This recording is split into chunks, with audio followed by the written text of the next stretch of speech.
एक महत्त्वाची बातमी इंडिया आघाडीचा आज निवडणूक आयोगावर मोर्चा सकाळी 11:30 वाजता संसद भवनापासून निवडणूक आयोगाच्या कार्यालयावर मोर्चा निघणार आहे। निवडणूक आयोगाकडून इंडिया आघाडीला भेटीसाठी दुपारी 12ची वेळ देण्यात आली तर निवडणूक आयोगाकडून फक्त 30 नेत्यांनाच भेटीसाठी परवानगी देण्यात आली। निवडणूक आयोगाने मतांची चोरी केल्याचा राहुल गांधींनी आरोप केला होता।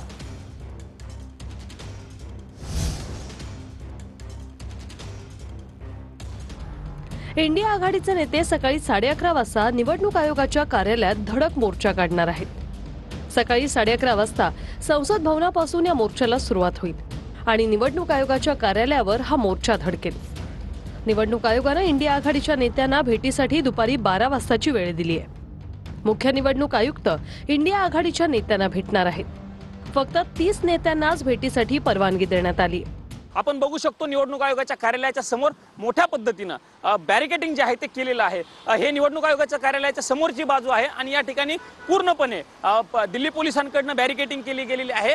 आयोगाच्या कार्यालयाच्या परिसरामध्ये कोणालाही सध्या जाऊ दिलं जात नाहीये। अशा पद्धतीची ही सगळी परिस्थिती आहे। सकाळी 11:30 वाजता जरी मोर्चाची वेळ असली तरी सकाळपासूनच खरं तर या ठिकाणी मोठ्या प्रमाणावरती पोलिसांकडून बॅरिकेडिंग केल्याचं दृश्य आपल्याला बघायला मिळतंय।